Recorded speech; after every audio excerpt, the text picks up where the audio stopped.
नमस्ते, मैं हूँ दीपा सिंह और आप देख रहे हैं हिंदू पोस्ट। आज हमारे साथ है विश्व हिंदू परिषद के प्रवक्ता और कोंकण प्रांत के सह मंत्री, संयुक्त सचिव शिराज नायर जी। आइए बातचीत करते हैं शिराज जी से। नमस्ते शिराज जी, हिंदू पोस्ट में आपका बहुत-बहुत स्वागत है। शिराज जी कहते हैं कि जितने मुंह उतनी बातें, लेकिन जब बहुत सारे मुंह एक ही प्रकार की बात करने लगे तो शोर बन जाता है और वो शोर एक कथानक रचता है। आजकल सोशल मीडिया में विश्व हिंदू परिषद के लिए बहुत जबरदस्त एक कथानक रचा जा रहा है। तो आज मेरे कुछ ढीठ प्रश्न और आपके सटीक जवाब का एक सिलसिला हो जाए। बिल्कुल जी। तो सबसे पहले तो एक चीज जो बार-बार लोग बोल रहे हैं शिराज जी, कि जैसे ही भारतीय जनता पार्टी सत्ता में आई है, वैसे ही बजरंग दल और विश्व हिंदू परिषद जो है, इनमें वो पहले वाली आग नहीं रही, ये ठंडे पड़ गए हैं।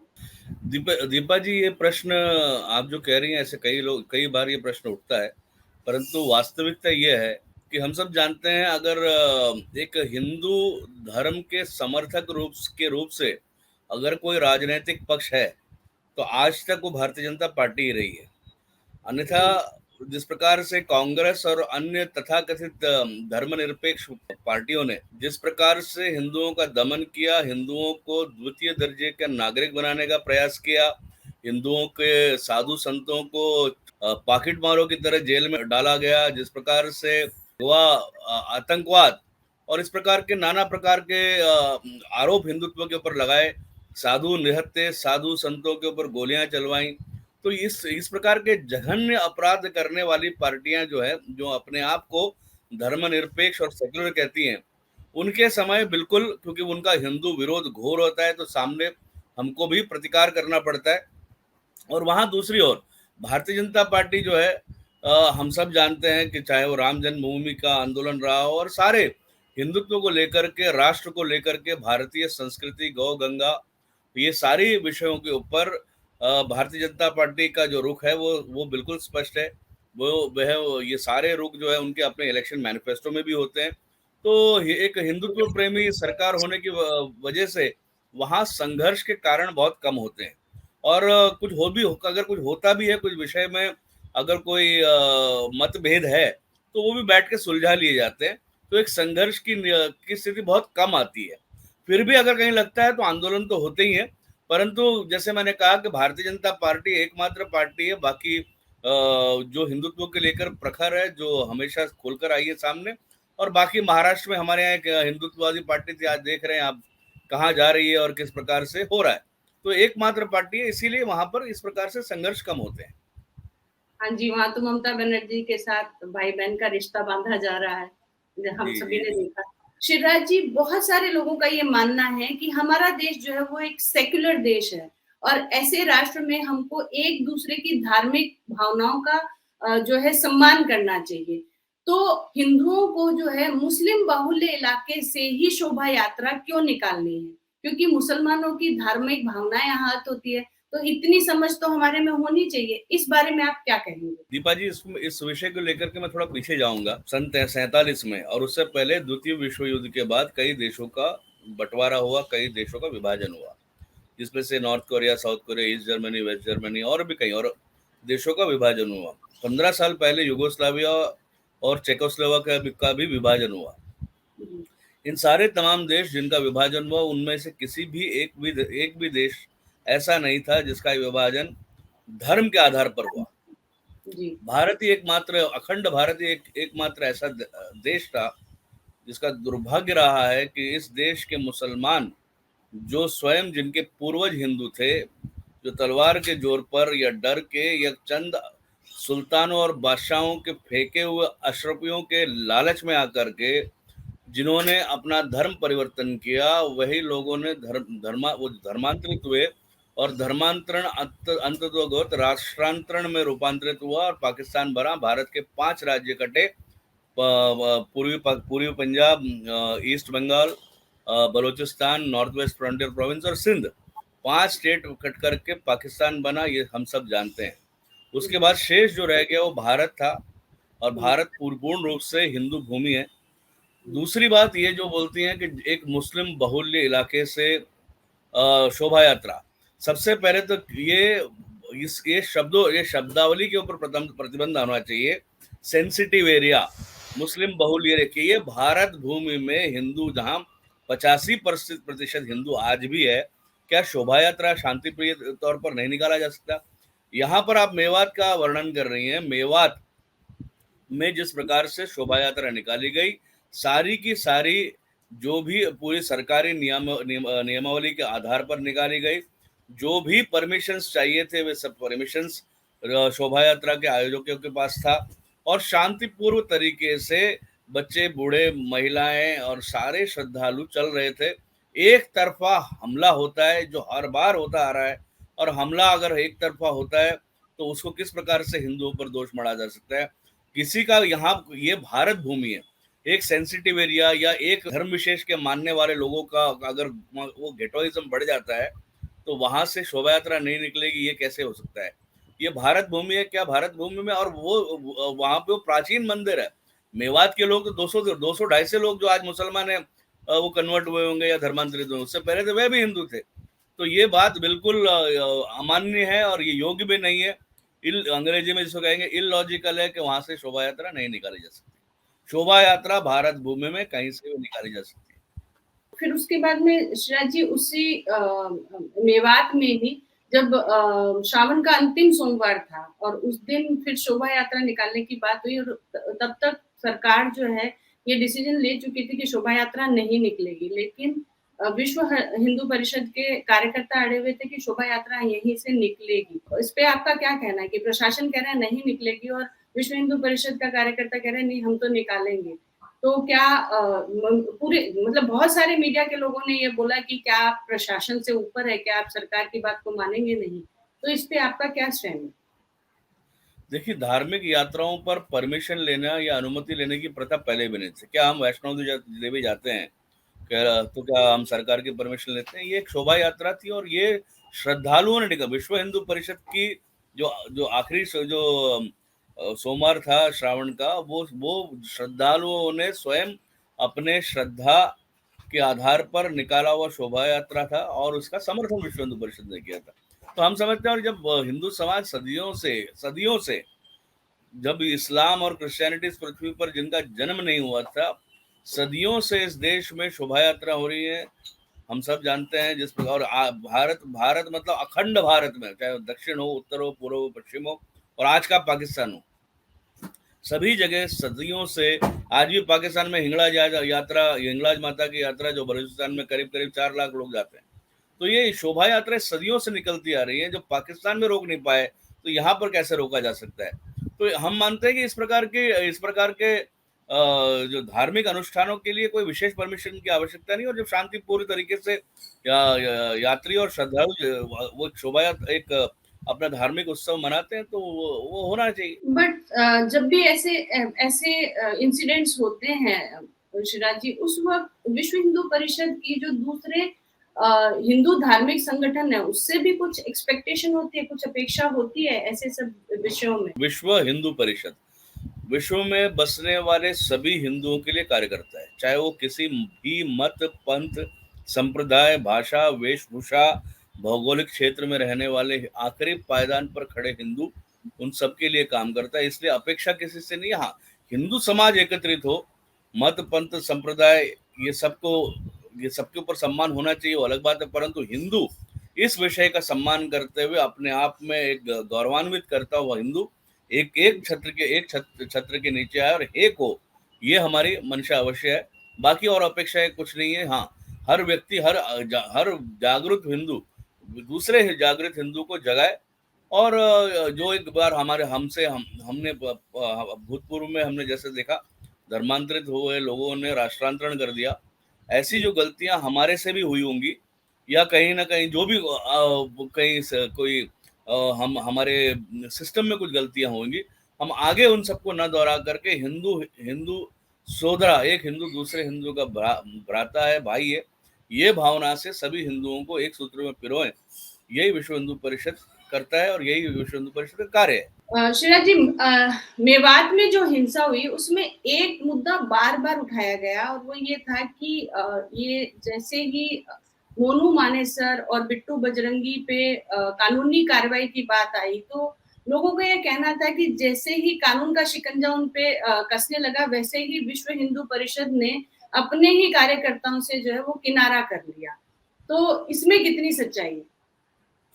देखिए, इसमें कोई सच्चाई नहीं है। मोनू मानेसर का जो विषय है, मोनू मानेसर हमारा कार्यकर्ता है।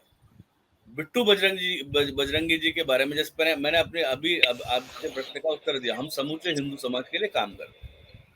यहाँ पर जब बिट्टू बजरंगी जी को जब पुलिस ने हिरासत में लिया, अरेस्ट हुए, तब कुछ समाचार पत्रों ने ये लिखा कि बजरंग दल के कार्यकर्ता। तो हमने केवल स्पष्टीकरण किया कि बिट्टू बजरंगी बजरंग दल के कार्यकर्ता नहीं, मोनू मानेसर बजरंग दल के कार्यकर्ता हैं। हमने उनको डिसोन नहीं किया, हमने कभी नकारा नहीं। मोनू मानेसर के साथ विश्व हिंदू परिषद पूर्ण रूप से खड़ा है, समूचे हिंदू समाज के लिए खड़ा है। केवल यही एक स्पष्टीकरण था कि जो हमारा एक होता है, जैसे हमने कहा हम 120 करोड़ हिंदुओं के लिए काम करते हैं, पर जो कार्यकर्ता, दायित्ववान कार्यकर्ता, जिसके पास कोई दायित्व लेकर के काम करने वाला कोई जैसा दायित्व था, वो मोनू मानेसर अवश्य है। बिट्टू बजरंगी जी के पास बजरंग दल का कोई दायित्व नहीं था, यही स्पष्टीकरण है। तो आपका ये कहना है कि विश्व हिंदू परिषद सबके साथ खड़ा हुआ है, खाली ये है कि ऑर्गेनाइजेशनल लेवल पे मोनू मानेसर जो है बजरंग दल से जुड़े हुए थे, लेकिन बिट्टू बजरंगी का ऑफिशियली बजरंग दल से वो कनेक्टेड नहीं है। बट इसमें इसमें फिर एक आरोप और आता है कि वो ये कहते हैं कि बजरंग दल और विश्व हिंदू परिषद पहले तो हिंदुओं को या युवाओं को भड़का देते हैं, और जो है फिर ये लोग क्या ग्राउंड पे उतर के जब काम करना शुरू करते हैं और जब कंट्रोवर्सी खड़ी होनी शुरू होती है, तब जो है पल्ला झाड़ लेते हैं। तो ऐसा है क्या कि युवाओं को उकसाने का काम तो करते हैं, लेकिन जब मुसीबत आती है तो उनका साथ नहीं देते? देखिए दीपा जी, लाखों कार्यकर्ताओं में से मैं भी एक कार्यकर्ता हूँ, और मैं कार्यकर्ता के रूप में या प्रवक्ता, एक संगठन के प्रवक्ता के रूप में आपसे बातचीत कर रहा हूँ। एक बात बहुत स्पष्ट है, संगठन किसी के लिए पल्ला झाड़ने का कोई प्रश्न ही नहीं उठता। दूसरा, हम एक सभ्य समाज में जी रहे हैं। एक वक्तव्य जो आपने सुना कि हो जाओ तैयार, तुम्हारे जीजा आ रहे हैं, तो ये वक्तव्य जो था किसी भी सभ्य समाज को शोभा नहीं देता। इस वक्तव्य की वजह से ही अगर हमको बोलना पड़ा हो कि इस वक्तव्य से हम इस वक्तव्य के साथ खड़े नहीं है। वहां पर छोटे बालक, महिलाएं, बुजुर्ग या श्रद्धालु जा रहे थे, और ये इस प्रकार का जो स्टेटमेंट था वो कहीं ना कहीं शायद सभ्य समाज के लिए ठीक नहीं था। तुम्हारे जीजा आ रहे थे, ये हमारा संगठन का तो कोई, संगठन में कार्य करने वाले सभी कार्यकर्ता संगठन की लाइन के आधार पर काम करेंगे। उसी को डिसिप्लिन, उसी अनुशासन में अगर काम करते हैं तो ही संगठन आगे बढ़ता है। संगठन ने तो ये कोई रूपरेखा नहीं थी कि हमने किसी को जीजा या हमको किसी को और कोई रिश्ता बोले या किसी को, ये हमारी लाइन नहीं थी। तो इस प्रकार से अगर करते हैं तो ये जानबूझकर एक तनाव पैदा करने का, या एक प्रकार से हम भी कहीं न कहीं इस प्रकार से अगर ये वक्तव्य आता है तो वो समाज का माहौल बिगड़ता है। तो इसी का हमने कहा था कि वो हमारे विधिवत कार्यकर्ता नहीं है, और ये हमारी संगठन की लाइन भी नहीं है। ऋषिराज जी, अभी बहुत सारे हिंदू ऐसे हैं जिनमें एक जागरूकता आ गई है, और बहुत सारे लोग ऐसे भी हैं जो कहीं ना कहीं विश्व हिंदू परिषद और बजरंग दल से जुड़े हुए तो नहीं है, लेकिन अपने अपने स्तर पर धर्म के लिए अपना जो भी उचित कार्य उनको लगता है, चाहे वो सोशल मीडिया इन्फ्लुएंसर्स हैं या ग्राउंड पे अवेयरनेस स्प्रेड करने वाले, ऐसे बहुत सारे लोग एक्टिवली काम कर रहे हैं। और आज बहुत सारे ऐसे स्टेट्स में वो लोग हैं जहां पर सरकार जो है वो हिंदुत्व का सपोर्ट नहीं करती, तो जब उनको परेशानी आती है तो ऐसे लोग जो हैं वो विश्व हिंदू परिषद से किस प्रकार का सपोर्ट एक्सपेक्ट कर सकते हैं? मैंने पहले कहा कि पूरे विश्व में जाति, मत, पंथ, संप्रदाय, भाषा, वेशभूषा, पूजा पद्धति, भौगोलिक क्षेत्र में रहने वाले हर एक हिंदू के साथ विश्व हिंदू परिषद खड़ा है। परंतु एक बात जैसे मैंने कहा कि जो चीज संगठन की लाइन ना हो, और जिस चीज से वहाँ की स्थानिक सरकार, जो भारतीय जनता पार्टी की सरकार है, उसका नाम खराब हो, या किसी भी सरकार जो हिंदी प्रेमी सरकार हो, वो सभी ने उन सभी चीजों को अवॉइड करना चाहिए।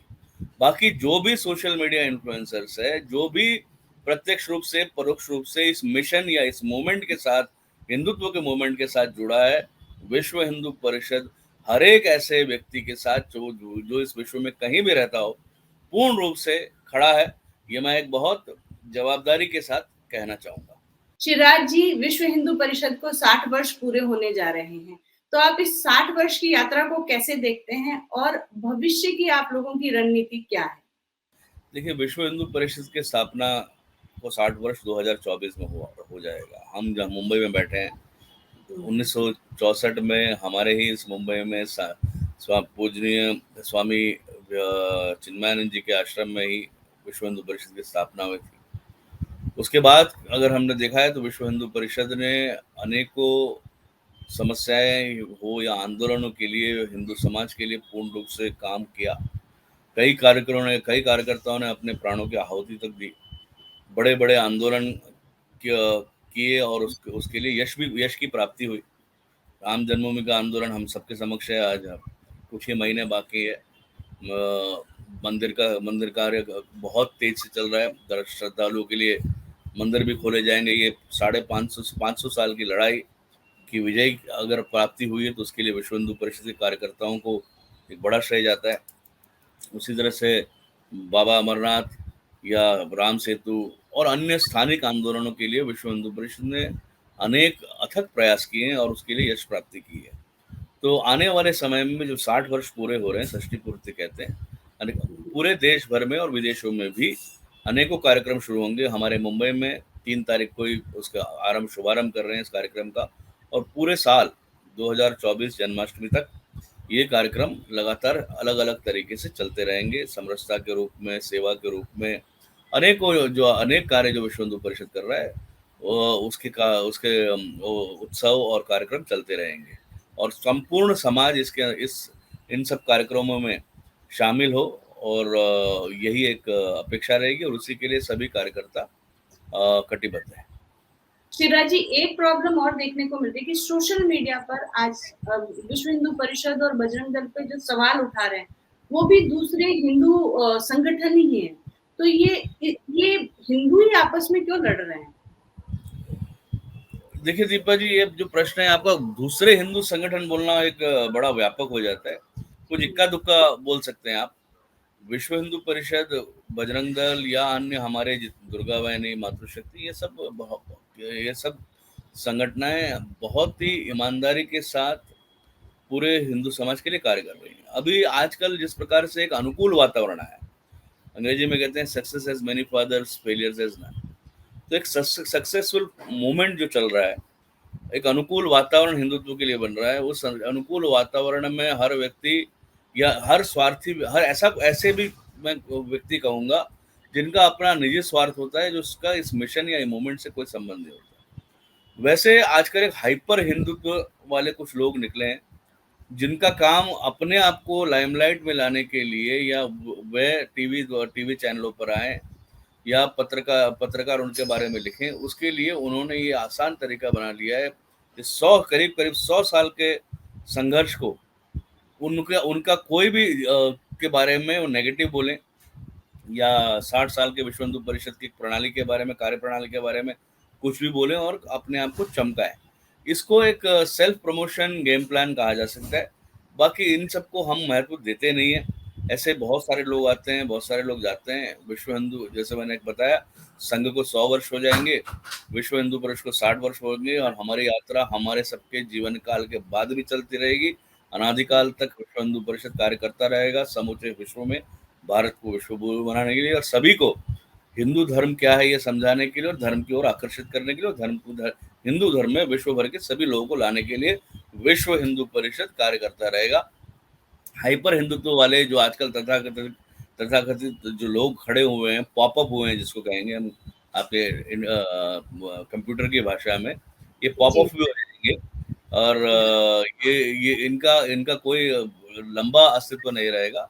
और हमारा संगठन इतना लंबा कार्यकाल देख चुका है और आने वाले समय भी हम सबके कार्यकाल, जीवन काल के बाद भी चलता रहेगा। तो हमें इन सब की कोई चिंता नहीं है। बहुत बहुत धन्यवाद चिराग जी, 60 वर्ष की बहुत बहुत बधाई और श्री राम मंदिर के शुभारंभ की भी अग्रिम बधाई आपको। बहुत बहुत धन्यवाद। धन्यवाद दीपक।